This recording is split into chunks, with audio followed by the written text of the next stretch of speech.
சங்கரன் முதல் நாளில் ஓர் உண்டியலில் ரூபாய் 5 இடுகிறான். அவன் அதன் பின்னர் ஒவ்வொரு நாளும் முந்தைய நாளிட்ட பணத்திலும் பார்க்க ரூபாய் 5 வீதம் கூடுதலாக உண்டியலில் இடுகிறான்.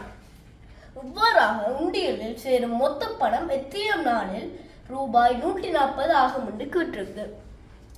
நாங்கள் 140 இப்போ 140 நாங்கள் 5ஆல் வகுக்கணும். ஏனெண்டா ஒரு நாள் 5 கூட்டி போடுறாராம். வகுத்தோம்னா 28. அடுத்தது நாங்கள் 28 எத்தனை முக்கோணம் பார்த்தோம்னா 7வது முக்கோணம்.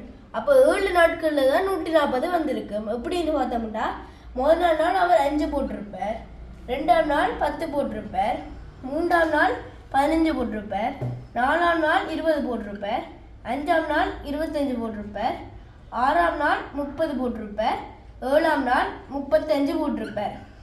நாங்கள் எவ்வளோத்தையும் கூட்டினோம்டா எங்களுக்கு 140 விடையாக வருது. அப்போ 7 நாட்களில் 7 நாட்கள் 5 கூட்டி போட்டால் தான் 140 கிடைக்கும். அப்போ இந்த கேள்விக்கு விட 7.